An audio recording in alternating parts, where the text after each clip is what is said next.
मूं मारुनि से लदियूं लोईअ में लाऊं, मूं मारुनि से लदियूं लोईअ में लाऊं, सोन बराबर सगड़ा मूंखे ॿाहुनि ॿधाऊं, उमिरि जो आऊं पट कीअं पहिरियां सुमरा। रोशन गोस्तान जा साथी दोस्त, सिंधी अदबी संगत जंहिंजो आउं पाण हिसो आहियां, मुंहिंजे लाइ एज़ाज़ आहे त सिंधी अदबी संगत खे लक जे परे पासे खां खणी मूं गोस्तान में आंदो ऐं मूंखे हीरा अॻ में सुझंदा हुआ। गोस्तान जे मिटीअ में, गोस्तान जे पथरनि ऐं जबलनि जे हेठां मूं उन्हनि खे निर्वार करण जी कोशिशि कई ऐं उन में बराबरि मुंहिंजे समूरनि साथियुनि जो जेको सो साथ रहियो ऐं अॼु असां मुंहिंजे ख़्याल में चोथे साल में पेर पातो आहे ऐं असां घणो कुझु करे चुका आहियूं, पर असांखे अञा घणो कुझु करिणो आहे। ऐं तव्हां सभिनी जो शुक्रगुज़ार आहियां, तव्हां सभिनी जो। मुंहिंजे लाइ तव्हां सभु ओपरा कोन आहियो, छो त के मोल जा मिठा माण्हू आहिनि त जिम्पीर जा ऐं ठटे जा जोधा बि मूंसां गॾु हिते मौजूदु आहिनि ऐं खारे छाण जा खान ऐं बुला खान जा बुरल माण्हू जेके मूंखे एतिरा प्यारा आहिनि जेतिरो असांखे इहा मिटी प्यारी आहे, जेतिरो असांखे हीउ छप्पर प्यारो आहे। ऐं इलाही सारा शुक्रगुज़ार कीअं ऐं मूं वटि लफ़्ज़ कोन आहिनि रियली।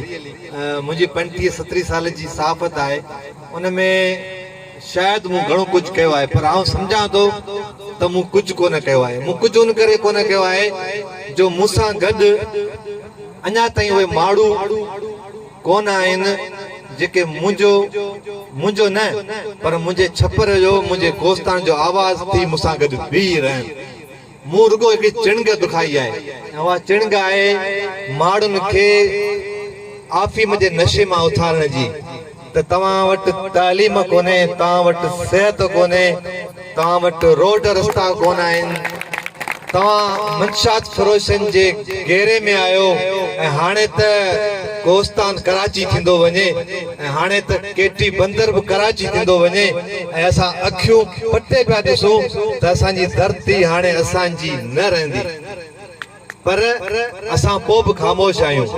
असां महबूब जे ज़ुल्फनि ते त लिखूं था, पर असां कॾहिं बि गोस्तान जे जेका धरती आहे, जेका असांजे पेरनि जे हेठां निकिरे पई, असां उन ते न कॾहिं लिखियो आहे, न असां कलम कयो आहे। असां हिकिड़ो नंढड़ो एहतिजाजी मुज़ाहिरो बि न करे सघिया आहियूं, छो त असांखे हिकिड़ो अणॼातल ख़ौफ़ आहे। उहो ख़ौफ़ शायदि असांजे मुफ़ादनि जो ख़ौफ़ आहे, उन करे असां ख़ामोश आहियूं। पर हाणे इहे इलाही सारियूं डिघियूं ॻाल्हियूं जेकॾहिं कंदासीं त घणो टाइम लॻी वेंदो। रोशन गोस्तान जे दोस्तनि जी महिरबानी ऐं सिंधी अदबी संगत गोस्तान ऐं थाणो बुला खान शाख जा दोस्त, उन सभिनी जी महिरबानी आहे जो हुननि इहो सम्झो त गोस्तान जो आवाज़ उठाइण जे लाइ को अहिड़ो माण्हू आहे जंहिंखे मान ॾियणु घुरिजे। ख़ुदा बख़्श विके जो जंहिं जमाल जे सलाह सां ई प्रोग्राम रखियो आहे ऐं हुनजा थोरा शायदि लाइ न सघंदुसि। ही जेको तव्हां जेको मूंखे मान ॾिनो आहे, ऐं नाला कंहिंजा कोन थो वठी सघां, सल मथां कंहिंजो नालो रहिजी वञे, छो त मूं ते अॻे इल्ज़ाम आहे त नालो रहिजी थो वञे त चवनि था त बाबा असांजो नालो छो रहियो, छो रहिजी वियो। मूं लाइ सभई तव्हां प्यारा आहियो, जेके बि तव्हां मौजूदु आहियो। नालो वरी कोन थो वठां, तव्हां जितां बि आहियो, पर आहियो मुंहिंजे कोस्तान जा माण्हू। पोइ कोस्तान ठटे जो हुजे, मुंहिंजे जामशोरे जो हुजे या कराची जो कोस्तान हुजे, पर आउं सम्झां थो त तव्हां ते कॾहिं थिया आहियो त तव्हांखे मुंहिंजे कोस्तान जो, तव्हांखे पंहिंजे कोस्तान जो दर्द आहे। तव्हां माण्हुनि खे बि सुञाणो था, तव्हां माण्हुनि जे मिटीअ खे बि सुञाणो था, तव्हां कोस्तान जे पथरनि खे बि सुञाणो था। उन करे तव्हां हेॾी सारी जॻह इज़त मूंखे ॾिनी आहे ऐं शायदि तव्हांजा थोरा न लाहे सघां, पर मूं ते तव्हां वॾो भार विझी छॾियो आहे। सची ॻाल्हि इहा त हिन दौर में मायूसी वारे जहान में गुज़रूं पिया। महबूब साईं पाण जेका साफ़त कई उन ज़िक्र तव्हां करे चुका आहियो, उन ते कोन था ॻाल्हायूं, पर मायूस ज़रूर आहियूं। पर अॼु जेको तव्हां पटको ॿधी ऐं अजरकूं पाराए जेको मूं ते भार विधो आहे, त आऊं अॼु वचन थो कयां, अॼु वाइदो थो कयां तव्हां सां त आऊं जहिड़े नमूने अॻ में लिखंदो रहंदोसि, जहिड़े नमूने अॻ में तव्हांजा मामला, तव्हांजा मसइला, तव्हांजी तइलीम, सिहत, रोज़गार, रोड रस्तनि ते मूं लिखियो आहे, ऐं दावा थो कयां मूं लिखियो आहे, ऐं तव्हां सभु हुन जा शाहिद आहियो त मूं लिखियो आहे।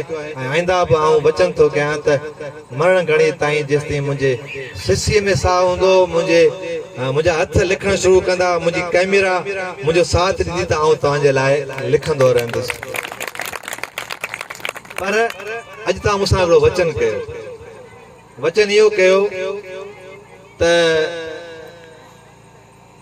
कोस्तान में जेका जंहिं शइ जी वधीक ज़रूरत आहे उहा आहे तालीम। ऐं असां जॾहिं नज़र फेरायूं था ऐं असांजा जेके ऑफिसर साहिब आहिनि तहलके थाणे बुला खान जा या जामशोरे ज़िले जा, उहे वरी फ़खुर सां चवंदा त असांजा 60 खां मथे स्कूल बंदि आहिनि। माण्हू खे यार थोरो घणो हुअणु घुरिजे। तव्हां पंहिंजी ज़िंदगी में कयो छा आहे, तव्हां पंहिंजे क़यामकारी में कयो छा आहे, तव्हां ॿुधायो तव्हां कहिड़ा स्कूल खोलिया आहिनि। मूंखे अफ़सोस सां चवणो थो पवे त मूंखे ख़बर पई त तोंग में सिर्फ़ु 2 ॼणा जेके से ग्रेजुएट आहिनि। इहा असांजी तइलीम आहे, इहा असांजी 50 सालनि जी सियासत आहे। मूंखे आउं सम्झां थो त इन लाइ जेसी ताईं तव्हां न उथंदो, कोस्तान जो माण्हू पंहिंजनि जाइज़ मसइलनि जे लाइ, पंहिंजनि जाइज़ मामलनि जे लाइ पाण न उथंदो, तेसि ताईं हिकिड़ो मुस्तफ़ा या 10 सहाफ़ी कुझु कोन करे सघंदा। जेसि ताईं तव्हां आवाज़ बणिजी असांजो साथ न ॾींदा, तेसि ताईं तव्हां हिननि मसइलनि में घेरियल रहंदा। तव्हांखे न सिहत मिलंदी, न तव्हांखे तालीम मिलंदी, न तव्हांखे रोज़गार मिलंदो। हाणे त हालत इहा आहे त ख़ुदि थाणू बुला खान शहर असांजे लाइ ओपरो थी वियो आहे। उते धारनि माण्हुनि जी गिलगार आहे जेका असांखे शायदि नज़र कोन थी अचे। असांजा वसीला, असांजो रोज़गार, असांजो माण्हू बेरोज़गार आहे, पर ॿाहिरियों माण्हू हिते अची कमाए पियो, उहो रोज़गार करे पियो, पर असां अखियूं पूरियो वेठा आहियूं। हुन खां अलावा ॿी ॻाल्हि चवणु चाहींदुसि तइलीम खां अलावा, उहा आहे मंशियात। मूंखे मुंहिंजे जमाल भाउ इहो ॿुधायो हो त जंहिं इलाइक़े में पाण बीठा आहियूं उन इलाइक़े में 7000 वोट आहिनि, पर उन में अफ़सोस थो कयां ख़ुदा जो कसम त रुगो 100 माण्हू जेके आहिनि उहे मंशियात जो वापो नथा कनि। इन खां वधीक ॿियो ज़ुल्म कहिड़ो हूंदो। असांजे लाइ रस्ता खोलिया विया आहिनि। तव्हां हिन माण्हुनि खे मंशियात में, जुआ में, आकड़ा में एॾो गर्क करे छॾियो जो हू उथी न सघनि पंहिंजनि मामलनि जे लाइ, पंहिंजनि मसइलनि जे लाइ। मूं जमाल भाउ खे इहे पियो चयो त हर ॿियो माण्हू जेको कोस्तान जो आहे उहो मंशियात में घेरियल आहे, पर हुन मुंहिंजी ॻाल्हि खे थोरो हणी चयो त ईअं कोन्हे।